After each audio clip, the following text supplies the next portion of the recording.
이제 모두 일어나셔서 영과 진리로 대림절 둘째 주 예배를 하나님께 드리시겠습니다.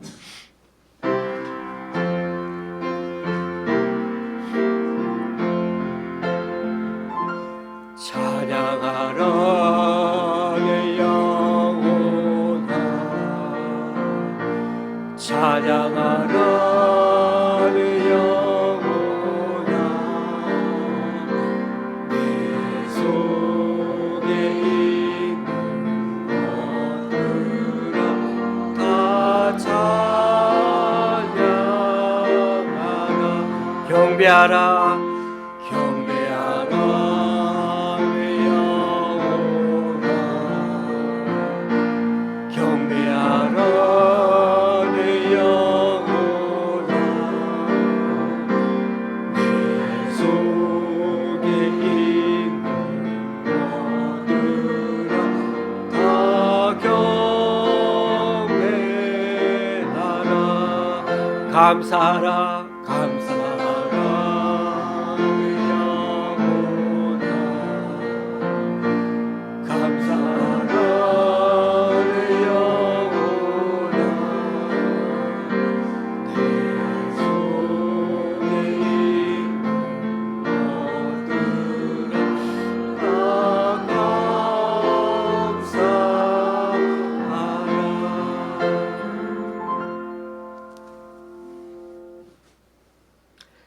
하나님은 요새이시니 그의 힘으로 말미암아 내가 주를 바라리이다. 나는 주의 힘을 노래하며 아침에 주의 인자심을 높이 부르오리니 주는 나의 요새이시며 나의 환난 날의 피난처심이니이다. 나의 힘이시여 내가 주께 찬송하오리니 하나님은 나의 요새이시며 나를 긍휼히 여기시는 하나님이심이니이다. 아멘. 사도신경으로 주님께 신앙 고백 올려드립니다. 전능하사 천지를 만드신 하나님 아버지를 내가 믿사오며 그 외아들 우리 주 예수 그리스도를 믿사오니 이는 성령으로 잉태하사 동정녀 마리아에게 나시고 본디오 빌라도에게 고난을 받으사 십자가에 못 박혀 죽으시고 장사한 지 사흘 만에 죽은 자 가운데서 다시 살아나시며 하늘에 오르사 전능하신 하나님 우편 앉아 계시다가 저리로서 산자와 죽은 자를 심판하러 오시리라. 성령을 믿사오며 거룩한 공예와 성도가 서로 교통하는 것과 죄를 사하여 주시는 것과 몸이 다시 사는 것과 영원히 사는 것을 믿사옵나이다. 아멘. 자리에 앉으셔서 찬송 6장 찬양 드리시겠습니다.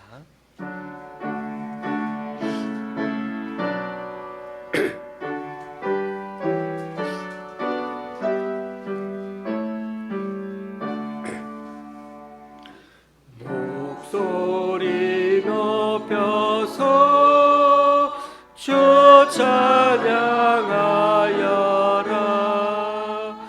영광과 권세와 존귀와 위엄을 오늘이 다스리시는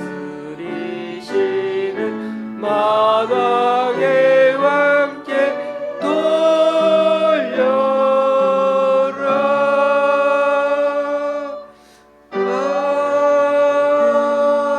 아멘.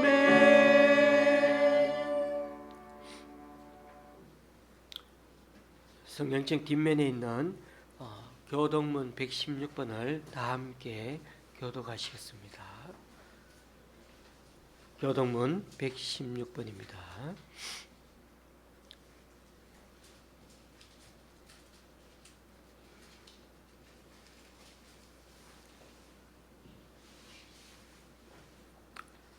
이새의 줄기에서 한 싹이 나며 그 뿌리에서 한 가지가 나서 결실할 것이요 그의 위에 여호와의 공 곧 지혜와 총명의 영이요 모략과 재능의 영이요 지식과 여호와를 경외하는 영이 강림하시리니 그가 여호와를 경외함으로 즐거움을 삼을 것이며 그의 눈에 보이는 대로 심판하지 아니하며 그의 귀에 들리는 대로 판단하지 아니하며 공의로 가라는 자를 심판하며 정직으로 세상에 겸손한 자를 판단할 것이며 그의 입에 막대기로 세상을 치며 그의 입술의 기운으로 악인을 죽일 것이며 공의로 그의 허리띠를 삼으며 성실로 그의 몸의 띠를 삼으리라.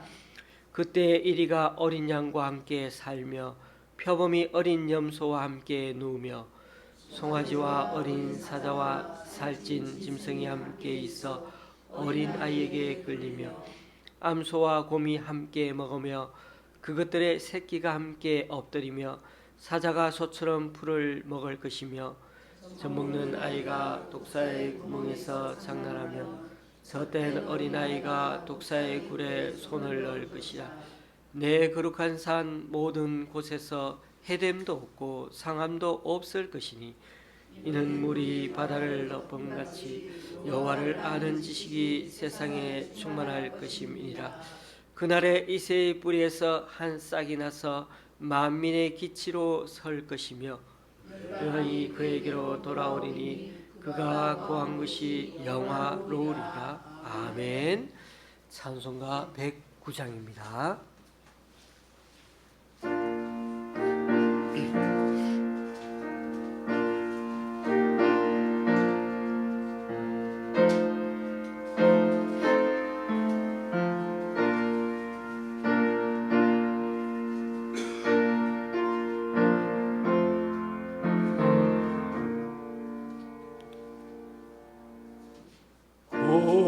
고요한 밤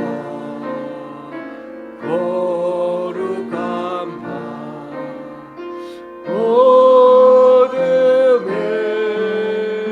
묻힌 밤 주의 부모 앉아서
주 예수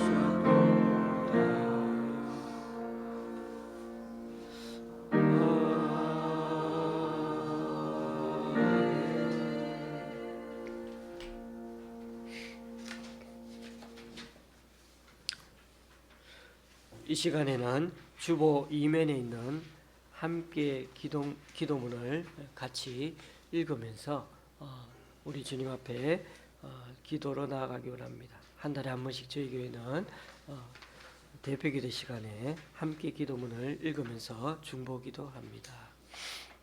첫 줄은 사회자가 읽고 그 다음 줄은 다 같이 읽으시면서 기도하는 마음으로 읽으시도록 그렇게 하겠습니다. 우리 교회와 성도들을 위해 기도합니다.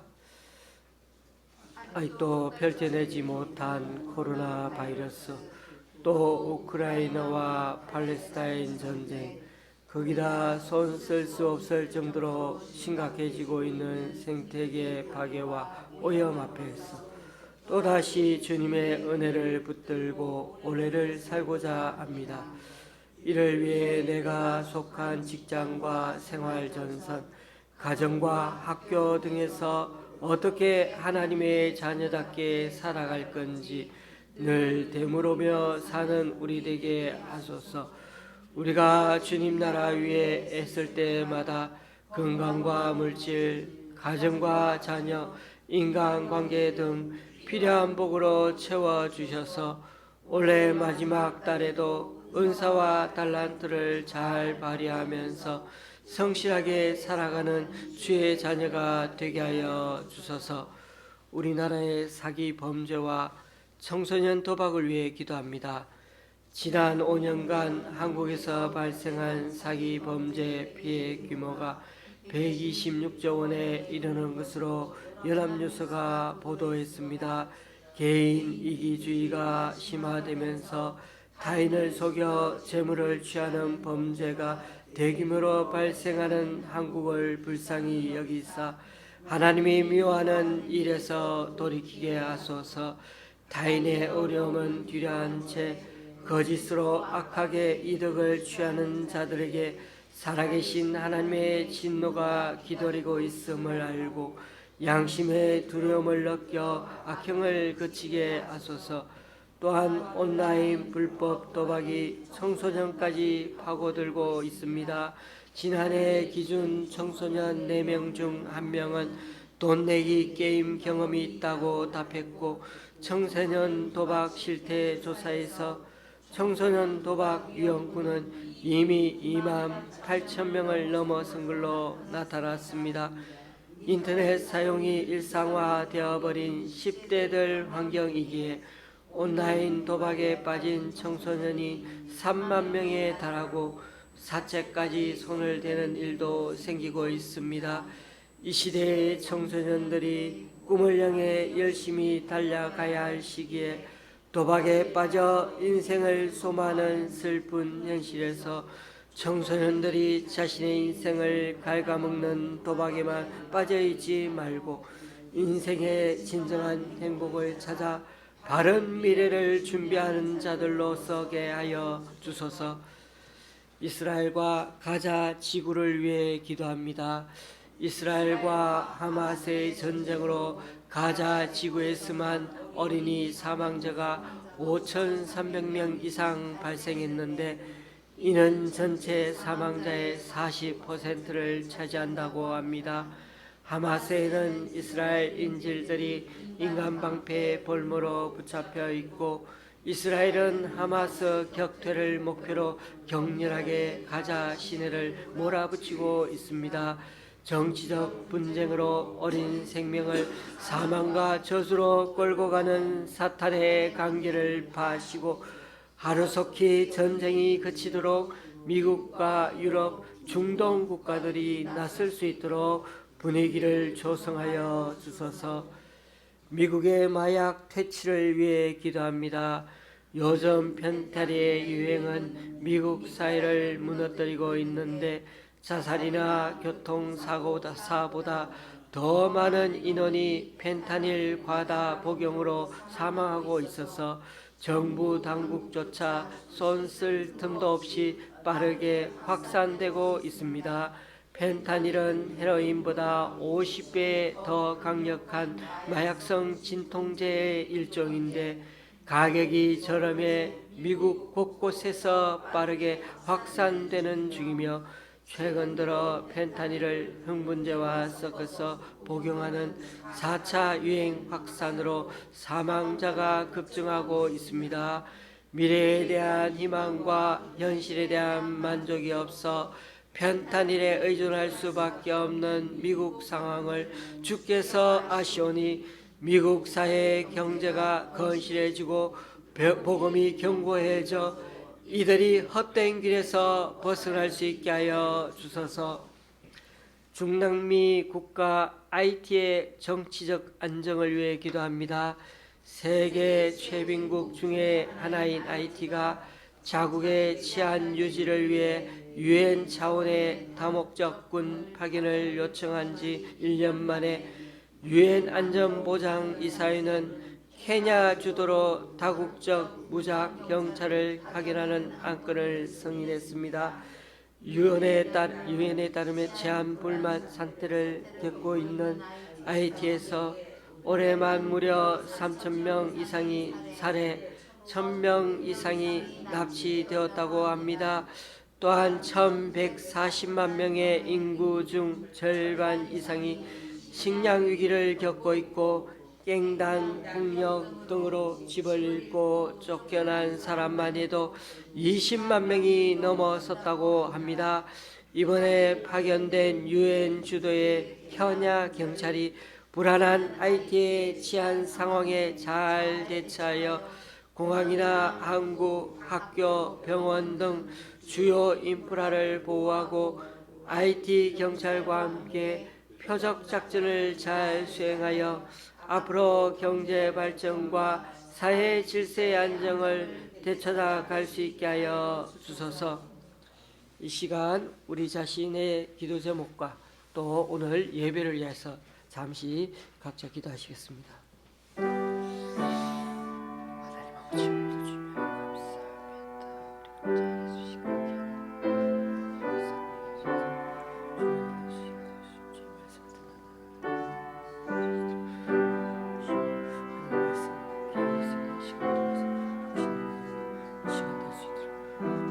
우리 예수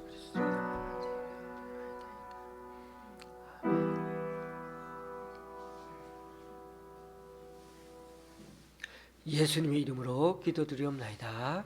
아멘. 오늘 우리에게 주시는 하나님의 말씀은 욥기 33장 14절에서 18절까지입니다. 제가 가지고 있는 구약 성경은 793쪽입니다. 욥기 33장 14절에서 18절까지입니다.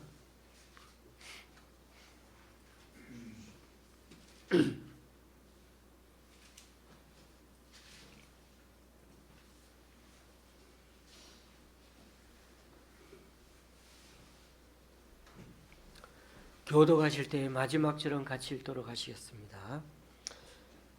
하나님은 한번 말씀하시고 다시 말씀하시되 사람은 관심이 없도다. 사람이 침상에서 졸며 깊이 잠들 때에나 꿈에나 밤에 환상에 볼 때 그가 사람의 귀를 여시고 경고로서 두렵게 하시니 이는 사람에게 그의 행실을 버리게 하려 하시며 사람의 교만을 막으려 하심이라. 그는 같이 읽겠습니다. 그는 사람의 오늘 구덩이에 빠지지 않게 하시며 그 생명을 칼에 맞아 멸망하지 않게 하시느니라. 아멘.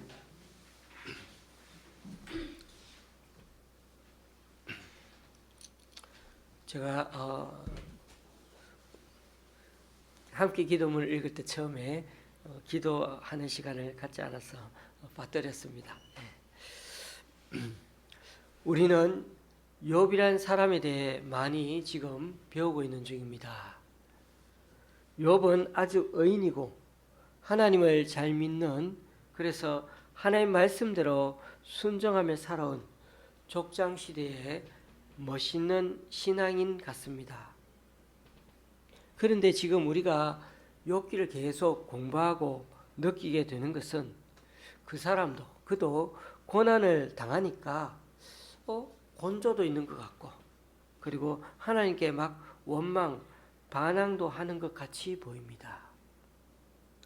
문제는 다 인생에 갑자기 찾아온 그 고난 때문인 것 같습니다.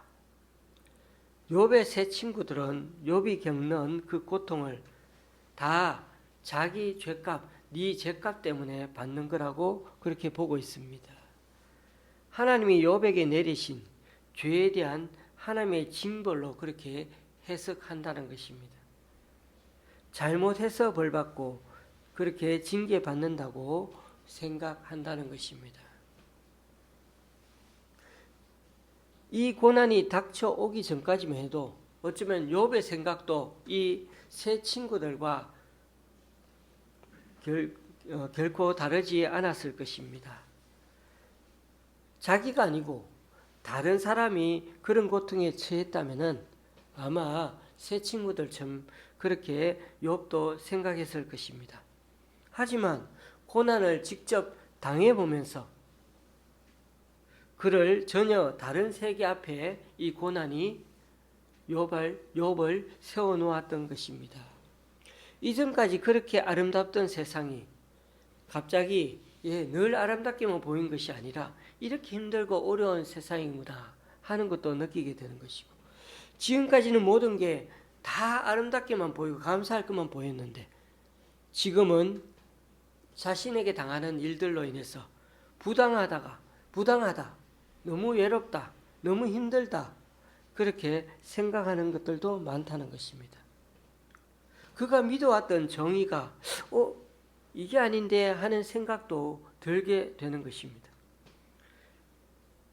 그는 자기 삶을 얼마나 많이 돌아보았을까요?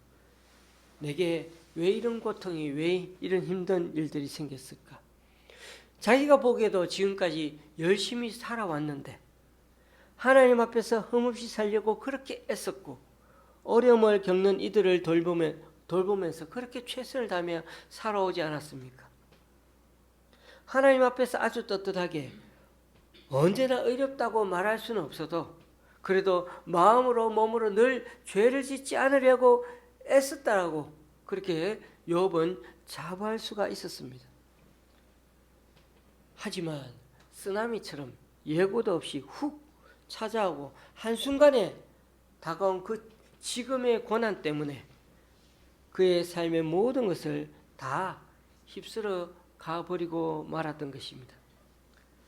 욥의 친구들은 죄를 회개하라고 자꾸만 다그쳤지만 그는 자기의 죄를 인정할 수 없었고 갑작스럽게 자기에게 닥쳐온 이 현실을 도저히 이해할 수가 없었던 것입니다. 자기 자신이 자신을 아무리 돌아봐도 뭐가 뭔지 잘 모르는 판인데 거기에 대놓고 친구란 사람들은 쉴 새 없이 욥이 교만하다고 질타하고 있습니다.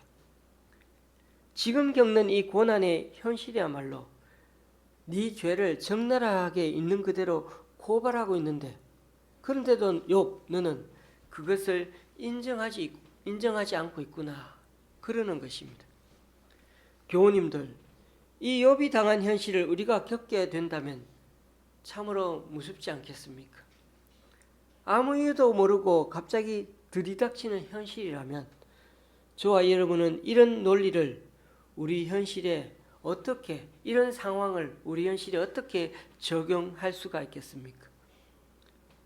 그러니까 이 세상에 지금 가난한 사람들, 가난하게 살아가는 사람들, 병든 사람들, 힘들게 살아가면서 돈 벌며 살아가는 사람들, 이 세상 도처에 깔려있는 못 먹고 못 사는 사람들은 다 하나님께 죄를 지은 사람들이 되는 것일까요? 아프리카에 매일 죽지 못해 사는 사람들, 저 북한에 늘 감시받으며 살아가는 사람들은 정말 다 그런 사람들, 하나님께 징계받고 벌받았던 사람들인가요? 그런 점에서 여러분, 그 누구도 남들이 지금 겪는 인생의 그 고통과 아픔에 대해서 내가 왈가왈부한다는 건 참 조심스럽다는 것입니다. 나도 욥처럼 되면 자신이 없어지면서 어디 남들에게 손가락질할 생각을 하면 안 된다는 것입니다. 그리고 우리가 욥을 통해 배우는 점은 산다는 것은 이렇게 처절한 그러한 사실을 또 한번 배우게 되는 것입니다. 여러분, 인생이란 어떻게 보면 그렇습니다. 모든 일에서 어떤 일에는 참 잘 되고 어떤 일들은 참 저래서 못 되는 거라고, 일일이 모든 선택하고 행하는 일들에 대해서 다 이유와 답을 다룰 수가 없는 것입니다. 어떤 것은 달 수가 있지만은, 어떤 것은 도덕적인 판단의 잣대를 댈 수가 있지만, 또 어떤 것은 세상에 우리가 살아가는데 이유를 모르고 당하는 그런 어려움과 아픔도 있을 수가 있다는 것입니다. 그런 차원에서 세상은 참 각박한 세상 같고, 또 우리가 사는 게 그렇게 단순하지가 않다는 것을 알게 됩니다. 여러분, 인생이란 때로 누가 와서 자꾸 거짓말을 하더라도 더러는 우리가 그걸 다 알면서도 그냥 썩 넘어가 줘야 할 때도 있고, 또 TV의 드라마 연속극을 보다가도 아주 뻔한 이야기인 같은데도 그걸 보면서도 왠지 가족과 다 함께 보면서 막 울면서 눈물도 찔끔찔끔 흘려보면서 우리를 감동시키는 그 모습을 보면서 속에서 뭔가 올라오는 때도 있는 것입니다. 그러니까 우리가 사는 인생은 때로는 단순하지 않고 여러 가지 느끼는 일들이 많다는 것입니다. 여러분, 우리가 매번 삶에서 드러나는 일들에 대해서만 너무 신경 써서 살다 보면 우리가 매번 반복하며 살아가고 있는 이 현실적인 삶에 대해 너무나 단조롭고 좀 늘 일상적인 반복되는 거잖아요. 거기에 대해서 우리는 이런 게 우리가 사는 모습이 아닌데 이렇게 생각할 수 있을지 몰라도, 우리가 늘상 반복하고 있는 삶이 더 많지 않습니까? 그 삶 속에서도 우리는 기독교인다운 모습, 그것을 바라보며 그것대로 살아가야 할 일들이 있다는 것입니다. 겉으로 드러나는 복과 성공에 대해서만 우리가 늘 주목하고 그것만 늘 하나님께 영광 돌리고 그것을 위해서만 쫓아가는 것이 아니라, 그것만 하나님께 영광을 돌리며 사는 것이 아니라, 우리의 삶 속에서 일상적으로 늘 평범하게 반복하며 살아가는 그 삶 속에서도 하나님을 위해 살아가고 하나님을 위해서 일상적으로 늘 단조롭게 달려가는 일들도 있다는 것입니다. 그러므로 세상의 어떤 사람들도 이 세상을 살아갈 때 그 모든 하나하나에 대해서 다 따져가면서 순수한 영혼을 가지고 살아갈 수 있는 것은 아니고, 때로는 우리 일상 속에서 아주 평범하게 살아가는 삶 속에서도 하나님의 영광과 하나님의 은혜를 경험할 때도 있다는 것입니다. 여러분, 우리 자기를 한번 들여다보십시오. 우리 마음속에는 늘 어둠도 있고 빛이 혼재해 있지 않습니까? 추한 욕망도 있고 때로는 거룩한 하나님에 대한 욕망도 놓여 있을 때가 있습니다. 늘 공존하고 있는 것입니다. 내 마음에는 주님을 향한 마음도 있지만 내 속에는 또 욕망에 사로잡혀서 늘 하나님, 인간의 법, 사람의 법을 쫓아가는 모습도 있는 것입니다. 우리가 어느 쪽에 더 공을 들이는가가 결국 우리의 인생의 질을 결정하는 것이 될 것입니다. 우리가 살아가는 인생이 뭐가 대단한 것 같습니까? 우리의 신앙 자체가 늘 평상시에 살아가는 것 자체, 일상적이고 가장 진부하게 반복하고 있는 삶 속에서 결국은 우리의 신앙의 수준이, 우리의 신앙의 삶이 드러나게 되는 것입니다. 아무리 유명하고 사회적으로 높은 직분의 사람이라 할지라도 평상시 길에서 마주치는 이웃들이나 또 스쳐 지나가다 낯선 사람들을 만났는데 그 사람들을 서로 바라보는 우리의 시선들, 그 표정 속에서 결국은 우리들의 영혼의 지향점이 사실은 드러난다고 볼 수가 있습니다. 우리는 그냥 스쳐 지나가니까 대체로 처음에는 별 관심을 두지 않습니다. 장보러 시장에 가서 만나는 상인들, 밥 먹으러 갔다가 만나는 음식점의 조그만들, 심지어는 더 가까이 매일 만나는 우리 가족들이나 직장 동료들을 한번 생각해 보십시오. 그들을 대하는 우리의 태도는 어떻습니까?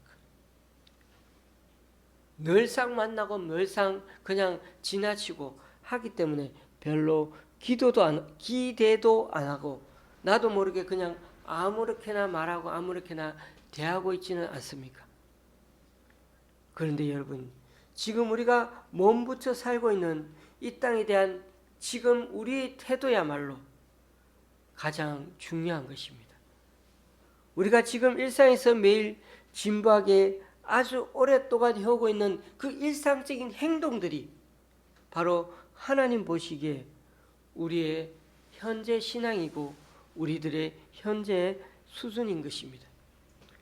여러분, 고난이나 지금 어려움을 겪고 있다면 그 문제에 대한 원인을 찾는 것도 중요하지만 자기 반성도 중요하지만 또한 그만큼 고난을 대하는 태도 또한 중요하다는 것입니다.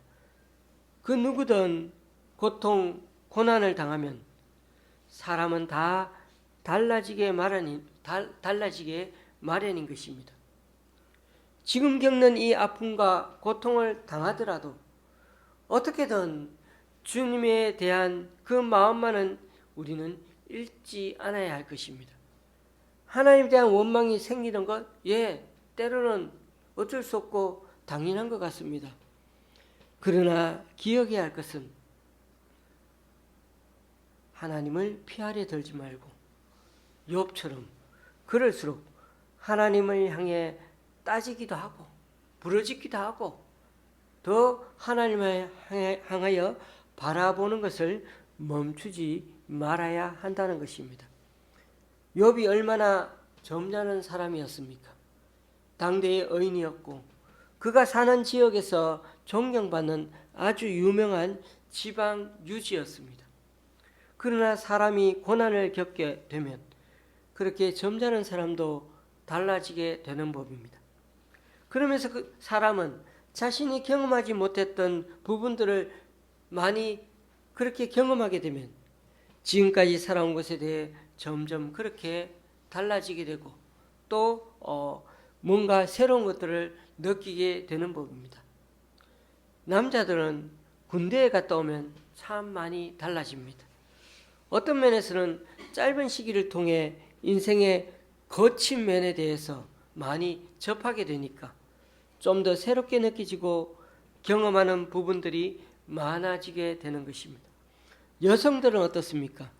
아이를 낳으면서 참 많은 생각을 하게 되고 아이를 키우면서 참 많이 힘들어하면서 인생의 또 다른 면들을 많이 느끼게 되고 배우게 되는 것입니다. 그러므로 우리가 살면서 겪게 되는 문제들에 있어서 지금 우리가 어떤 마음으로 대처하느냐가 바로 우리들 신앙 수준이고 행복으로 나아가는 갈림길이 될 수 있습니다. 우리는 지금까지 욥의 세 친구들인 엘리바스, 빌닷, 소발과 욥의 대화를 엄청 많이 들어왔습니다. 세 사람은 욥을 향해 죄가 있으니 빨리 인정하고 하나님께 회개해야 문제를 해결할 수 있다라고 그쪽으로만 말을 많이 했습니다. 그래서 그런지 욥은 이렇게 말하는 친구들에게 용수철처럼 튕겨 올라가서는 자신이 무슨 잘못을 했는지 잘 모르겠으니 하나님이 좀 알려주셨으면 좋겠다며 계속 항변을 해왔습니다. 그런데 32장부터는 하나님이 또 다른 친구가 지금까지 가만히 옆에서 보고 있다가 도저히 견딜 수 없어서 욥에게 조언을 하기 시작합니다. 어떻게 보면 너무나 조용히 보고 있어서 우리는 욥 옆에 3명만 친구가 있는 줄 알았는데 또 한 사람의 친구가 더 있었던 것입니다. 욥의 세 친구들과는 나이가 훨씬 젊은 사람인데 이름이 엘리후였습니다. 이름만 들어봐도 왠지 신앙이 좋은 사람 같아 보이지 않습니까? 이름 안에 엘이라는 하나님이라는 말이 포함되어 있습니다. 외국인들 중에 이슬람을 믿는 사람들 치고 알자가 안 들어간 사람이 없죠. 예, 전부 다 알라, 알 붙은 게 참 많습니다. 예, 그 사람들은 자기들 나름대로 알라가 자기들 신이니까 그렇게 알자를 붙이는 것입니다. 어떻게 보면 엘리후도 자기 부모님이 신앙 좋은 분이어서 그는 나의 하나님이시다 라는 뜻을 가진 엘리후라는 그런 이름을 신앙 고백처럼 자기 아들 이름을 지은 게 아니겠습니까?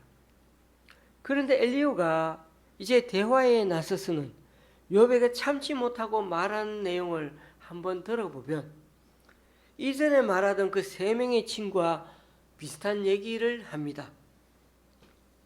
아주 큰 관점으로 보면 별로 달라진 게 없는 것 같습니다. 그렇지만 조금 다른 면이 있습니다. 그게 뭔지 아십니까? 세 명의 친구들과는 달리 엘리후는 비록 나이가 훨씬 젊은 사람인데도 욥을 그냥 죄인으로 막 몰아가서는 욥에게 굴복을 받아내려고 그렇게 말을 함부로 하지는 않는다는 것입니다. 교우님들, 오늘 제가 지금까지 얘기한 내용이 뭐였습니까? 고난의 의미도 참 중요하지만 그 고난을 대하는 태도도 중요하다는 얘기였습니다. 다른 세 사람은 욥에게서 어떻게든 항복을 받아내려고 하는 데만 정신이 팔려 있습니다. 그러나 엘리후는 욥의 고통이 하나님의 뜻 가운데 의미가 있음을 어떻게든 설득하려는 의지가 더 강해 보입니다. 여러분, 이 차이가 중요합니다. 엘리후는 처음 시작부터 욥에게 예의를 갖추어 정중히 접근합니다. 말을 할 때도 참 좀 조심스럽게 얘기합니다. 상대에게 하고 싶은 말의 무기를 생각하면 자신의 몸집을 훨씬 더 키워서 아주 강하게 말해야 먹힐 것 같은데, 그런데 욥은 어떻게든 자기 주장 강하게 해서 자기 말이 맞다는 것을 결국 받아내려고 하지 않는다는 것입니다. 엘리후는 자신을 계속해서 낮추면서 욥에게 다가갑니다. 자신의 경험과 자신의 그 신앙의 계시 체험을 막 들이대던 그런 새 친구들과는 사뭇 다른 태도로 그렇게 엘리후는 대화를 나누고 있습니다. 그래서 나중에 보면 새 친구들은 하나님의 책망을 듣지 말은 엘리후에 대한 얘기는 욥기서 마지막까지 봐도 하나님 입에서 나오지 않았습니다. 그렇습니다. 여러분, 말로써 사람을 이기려 하는 것보다 그 말을 하면서 사람을 대하는 태도가 그 사람의 인격 수준이고 그 사람의 신앙 수준이라는 걸 잊지 마십시다. 사람은 더 똑똑한 사람이 있고 덜 똑똑한 사람이 일 수도 있습니다. 하나님은 그런 지적인 것 가지고 그 사람의 신앙 수준을 매기는 분이 절대 아니십니다. 오늘 우리가 읽은 말씀을 보시면 14절입니다. 하나님은 한 번 말씀하시고 다시 말씀하시되 사람은 관심이 없도다. 하나님은 한 번만 말씀하시는 분이 아니시라 계속 반복해서 말씀하시지만 사람인 욥은 어떻다고? 너는 관심이 없다고 생각하고 있다고 관심이 없다고 생각하고 있는 것입니다. 예. 엘리후는 그렇게 본 것입니다. 그러니까 욥은 새 친구에게 계속 이렇게 말했다는 거죠. 하나님께 아무리 물어봐도 하나님께서는 아무런 대답을 하지 않으신다. 예, 욥이 그렇게 대답했다는 거죠. 사실 맞는 말 아닙니까? 욥이 그렇게 기도하고 하나님을 찾았는데도 하나님은 침묵하고 계셨거든요. 바로 여기에 대해 엘리후가 장황하게 설명하고 있는 대목입니다. 아니다. 하나님은 계속 말씀하셨는데 네가 못 들은 거야. 그래서 엘리후는 15절 이후에 또 하나님 언제 말씀하셨는지까지도 그렇게 예를 들어 말합니다. 사람이 침상에서 졸며 깊이 잠들 때나 꿈에나 밤에 환상을 볼 때 그때도 하나님이 사람의 귀를 여시고 그렇게 경고도 하시고 사람을 두렵게도 하면서 말씀하신다는 겁니다. 여러 모양으로 사람에게 죄를 짓지 않도록 또 교만하지 않도록 하나님이 그렇게 역사하신다는 것입니다. 어떻게 보면 엘리후는 욥에게 면박을 주면서 하나님 말씀하셨는데 욥 네가 못 알아들었다 이렇게 간접적으로 말하고 있는 것 같습니다. 19절에서 22절에도 보면 하나님은 질병을 통해서도 그의 잘못을 고쳐주시기도 하고 육체의 고통을 통해서 교정해 주기도 하신다는 것입니다. 또한 음식을 잘 먹지 못하고 몸이 점점 더 야위어가며 이러다가 내가 죽는 것이 아닌가 하는 생각이 들 때 우리 자신을 돌아보게도 하신다는 것입니다. 제가 지난주에 11년 만에 그렇게 내시경, 위내시경, 대장 내시경을 받지 않았습니까? 그전에 그냥 평상시 살다가 왠지 배가 약간 아랫배가 아픈 것 같으니까 걱정이 되니까 저는 이러다가 큰일 나겠다 싶어서 12년 만에 그렇게 저는 한번 내시경을 받게 되었습니다. 그게 사람들의 마음인가 봐요. 이거 내가 잘못한 거 있지 않는가 이런 생각을 들게 만드는 거죠. 엘리후의 말이 한편으로는 맞기는 하지만은 악성 종양이 걸려 엄청 고생하고 있는 욥을 향해서 지금 하나님 말씀하고 있는데 욥 네가 못 깨닫고 있는 거 아니니? 라고 그렇게 말하고 있는 것 같지 않습니까? 그리고 이어서 또 엘리후는 말합니다. 네가 하나님께 나아가면 하나님께서 한 천사를 보내어서 그 천사를 통해 도와주시고 살려주실 거라고 합니다. 그러면 나중에 하나님께 네가 영광을 돌리게 될 거라는 것입니다. 단 어떻게 해요? 네가 계속해서 얘기하는 건 네가 잘되게 하기 위해서 네가 잘되기 위해서는 어떻게 해요? 하나님께 회개해야 된다. 용서를 구해야 된다는 거죠. 엘리후도 계속해서 욥에게 말하는 투는 어떻게? 하나님께서 복을 주시려나 봐요. 우리가 많이 글을 쓰잖아요. 다른 사람이 어려움 당하고 여러 가지 그런 걸 당할 때 우리는 그런 말을 합니다. 하나님께서 복을 주시나 봐요. 나중에 잘 되게 하시기 위해서 일을 겪게 하시나 봐요. 그렇게 우리는 말할 수 있습니다. 지금도 기도하라고 하나님이 이렇게 말씀하시나 봐요. 우리는 이렇게 말할 수 있습니다. 하나님께서 복 주시려고 더 큰 복 주시려고 말입니다. 더 기도하게 만들려고요 말입니다. 여러분 이 말이 틀렸다는 것이 아니라 지금 그 사람의 형편도 정확하게 제대로 모르고 이런 소리를 계속해서 많이 하게 된다면 그 사람 마음을 훨씬 더 때로는 힘들게 만들 수도 있다는 것입니다. 목사님 그럼 뭐라고 말해야 합니까? 그럴 때는 그냥 아무 말 별로 안 해도 되고요. 손 잡아 주시고 또 같은 동성이면 한번 안아 주시고 힘내세요. 저도 성도님 위해 기도하겠습니다. 빈말로 하지 말고 그분을 위해 꼭 정성을 들여 기도해 주셔야 합니다. 그게 바로 우리의 신앙 수준이고 믿음의 태도입니다. 그 사람이 뭔가 답을 달아주려고 하는 게 아니라 우리들의 그게 우리들의 수준이 신앙 수준이 있는 것이 아니라 사랑의 마음으로 대해주려고 말하려고 하고 그 사람을 섬기려고 하는 그 태도 그것이 바로 우리들의 신앙 수준이라는 것입니다. 말하지 말라는 것도 아닙니다. 정확한 말을 이렇게 위로해주고 격려해 주는 것이 필요하다는 것입니다. 교우님들 한 가지만 더 말씀드리고 말씀을 마칩니다. 엘리후는 하나님은 끊임없이 우리들에게 말씀하고 계시는 하나님임을 강조했습니다.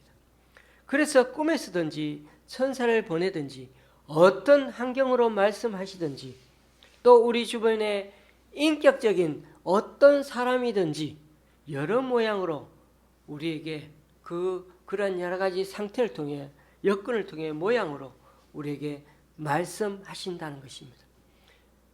결국 침묵으로 계시는 것 같아도 하나님은 늘 우리에게 말씀하신다는 것입니다. 누군가 조금 나보다 뭔가 못한다 싶으면 우리가 다른 사람들에게 뭔가를 알려주려고 하지 말고 그 사람이 하나님의 음성을 잘 분별하고 들을 수 있도록 기도해 주는 것이 우리들의 몫이 되는 것입니다. 하나님의 음성을 듣는 것은 본인 각자의 몫이고 우리들은 하나님의 음성을 듣게 할 수는 없기 때문이죠. 단지 우리가 말할 수 있는 것은 하나님은 우리에게 어떤 모양으로든지 말씀하시고 깨닫게 하기를 원하신다는 것입니다.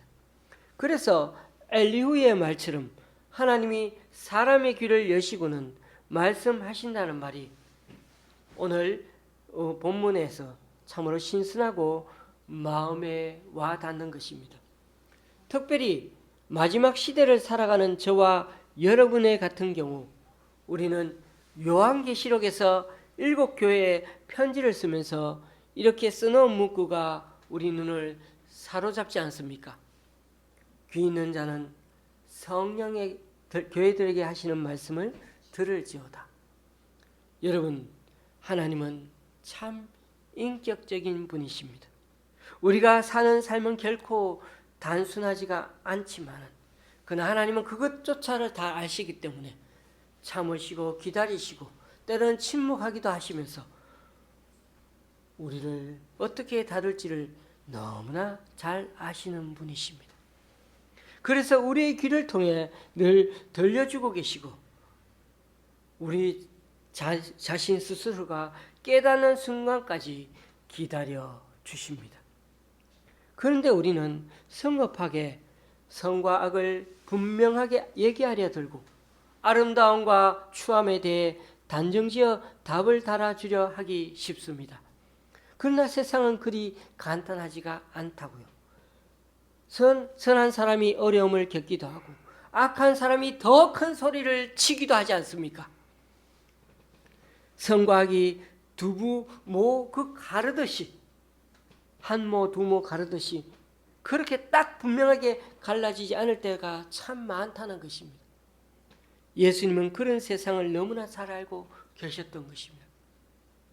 마태복음 13장에서 예수님은 밀과 가라지의 비유를 들어 세상에 대해 설명하셨습니다. 밭에 난 가라지들을 보면서 일꾼들이 주인에게 성급하게 말하죠. 우리가 가서 저것들을 다 뽑아버릴까요? 그러자 주인은 대답합니다. 아니다. 가라지를 뽑다가 가라지와 함께 밀까지 뽑으면 어떻게 하겠느냐. 우리 주님은 이 조심스러움, 이 배려하는 마음, 그리고 누구든지 함부로 대하지 않는 마음이 늘 있으셨습니다. 테러리스트를 제거한다는 미명하에 무고한 사람들을 죽음으로 내몰면서 더 큰 악을 막기 위해서는 그런 정도의 희생은 어쩔 수 없다고 말하는 것은 하나님을 믿는 사람들의 말이 아닌 것입니다. 대림절 둘째 주일을 맞아 이 땅에 오신 우리 주님은 인간의 말문을 막아버리는 분이 결코 아니십니다. 오히려 억울한 자가 다가가 억울함을 하소연할 수 있는 비빌 언덕이 되어주시는 분이십니다. 세상살이에 지친 자가 찾아가서 마음껏 울 수 있는 골방이 되어주십니다. 심지어 인간의 악다구니를 들으면서도 불만을 토로하는 것 다 들어주시면서도 그의 아픔까지도 헤아려 주시는 분이십니다. 우리가 믿는 하나님은 세상 풍파가 닿을 수 없는 저 너머 절대 세계에서 그냥 거기만 계속 머물고만 계시는 분이 아니라 끝없이 우리의 삶 한가운데로 개입해 들어오시는 분이십니다. 죄의 파도에 떠밀리는 그 사람들을 구하기 위해서 당신의 아들까지 이 세상에 보내신 분이 우리 하나님이십니다. 그런 하나님이 저와 여러분의 귀를 열어 말씀하고 계십니다. 때론 훈계도 하시지만 때론 격려와 힘을 붙들어 주시고 때론 깨달을 때까지 기다려 주십니다. 부디 우리의 귀를 열어 말씀하시는 그 하나님의 음성을 잘 분별하여 홀로 힘들게 살아가는 인생만이 아님을 깨닫고 즐거운 마음으로 앞으로는 더 감사한 마음으로 이 성탄절을 기다리며 맞이할 수 있는 저와 여러분이 될 수 있기를 주님의 이름으로 간절히 축원합니다. 기도하시겠습니다. 참 좋으신 하나님, 인생을 산다는 게 참 때로 힘이 듭니다. 하나님만 믿으면 다 될 것 같은데도, 하나님 이름으로 산다고 하는데도 여전히 문제가 해결되지 않고 여전히 고통 속에 살아갈 때도 있는 것입니다. 우리들이 사는 인생이 단순하지 않기에 타인의 신앙과 삶의 모습에 대해 답을 제시하려는 태도를 이제는 버리게 하시고 우리 주님처럼 가라지 속에 섞여 있는 밀까지 생각하는 마음으로 긍휼한 마음으로 기도하고 성도님들을 격려하는 우리 되기 원합니다. 특별히 우리 죄 위에서 마치 큰 죄 지은 자처럼 사형수 십자가 지는 것까지 마다하지 않으신 그 주님의 은혜와 큰 사랑을 다시금 되새겨보는 이 대림절 주간이 되게 하여 주시옵소서. 우리 귀를 열어 들려주시는 귀한 은혜와 격려를 잘 듣게 하여 주시고 또한 그 누군가를 주님을 만나는 데 통로가 되어 쓰임받는 우리들 인생이 되게 하여 주시옵소서. 예수님의 이름으로 기도드리옵나이다. 아멘. 찬송가 112장입니다.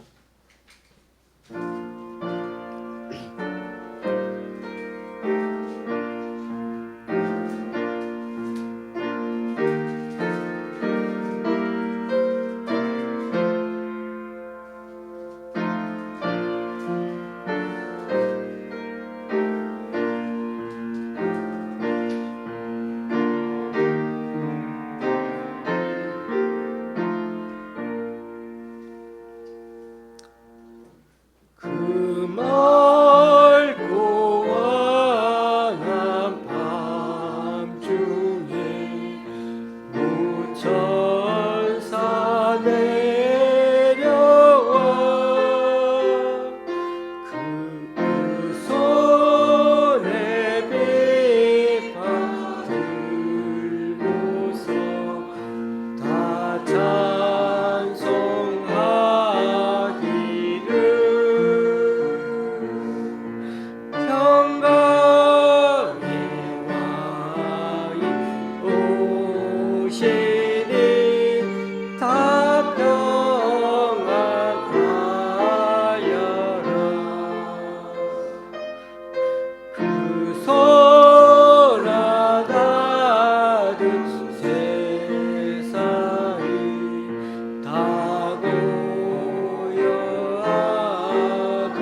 이제 다 같이 일어나셔서 하나님께 예물을 봉헌하시겠습니다. 찬송 가사는 주보에 있습니다. 나의 보화 드리니 주여 받아 주셔서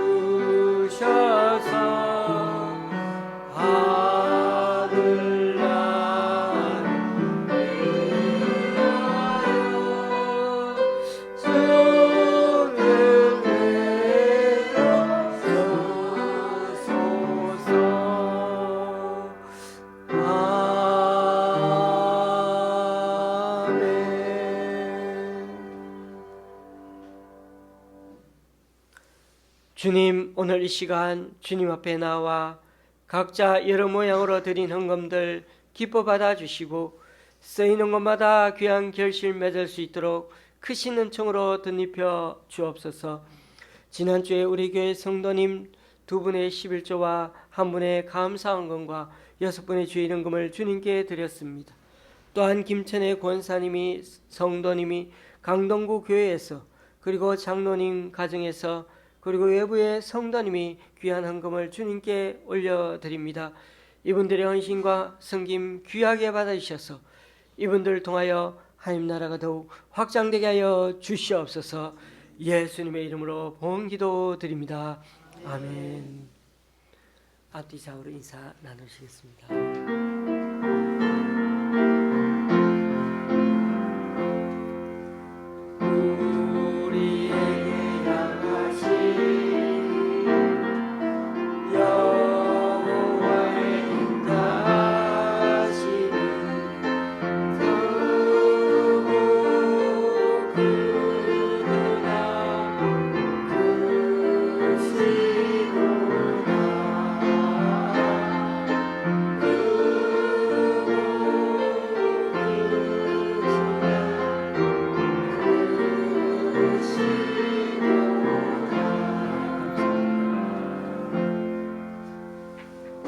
감사합니다. 12월은 성탄절이 월요일이고 1월 1일이 또 월요일입니다. 좀 모이는 게 연속적이긴 하지만 우리가 24일 주일 예배를 드리고 25일에 성탄절 예배를 드리려고 합니다. 예. 기억하시고 우리가 좀 주일 예배 드리고 성탄절 예배 드릴 때 같이 하시고, 성탄절 예배 후에는 식사도 하고 그 다음에 영화 상영을 하려고 합니다. 그때 25일에 11시에 뵙도록 그렇게 하겠습니다. 31일 주일에는 그날 저녁에 다시 오셔서 예배 드리기가 좀 힘드신 부분도 계십니다. 멀리 계신 분도 계셔서 31일 주일 예배 때 우리가 송구 영신 예배로 그렇게 드리도록 하겠습니다. 이번 한 주간도 많이 웃으시고 또 오늘 식사도 맛있게 드시고 우리 식사 후에는 잠시 교제의 시간도 그렇게 가지도록 하겠습니다. 찬송가 53장입니다.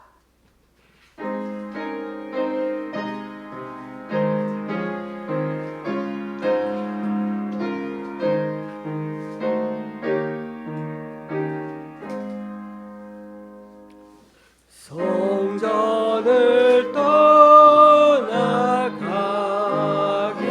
전 머리를 숙일 때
우리 주 예수 그리스도의 은혜와 하나님 아버지의 크신 사랑과 성령님의 교통 교제케 하심이 우리가 사는 삶이 때론 옳고 그름을 말하기에 단순하지가 않을 때도 있는데 우리의 말문을 그때마다 막지 않고 더 들어주시고 더 섬기기 위해 우리 가까이 찾아오신 그 주님을 기억하고 생각하면서 우리 또한 우리 귀를 열어서 더 주님의 은혜를 사모하게 하시며 그리고 또한 고난과 아픔과 역경 속에 있는 이들에게 더 주님의 음성을 들을 수 있도록 격려하고 도와주는 데 쓰임받기 원하는 여기 모인 우리 조원시학교의 성도님들과 그 가정에 또한 이 시간 함께 예배하러 나오신 두 분 위에 또 여러 사정으로 교회에 나오지 못하는 성도님 위에 이제로부터 영원히 함께 하시기를 간절히 축원하옵나이다. 아멘.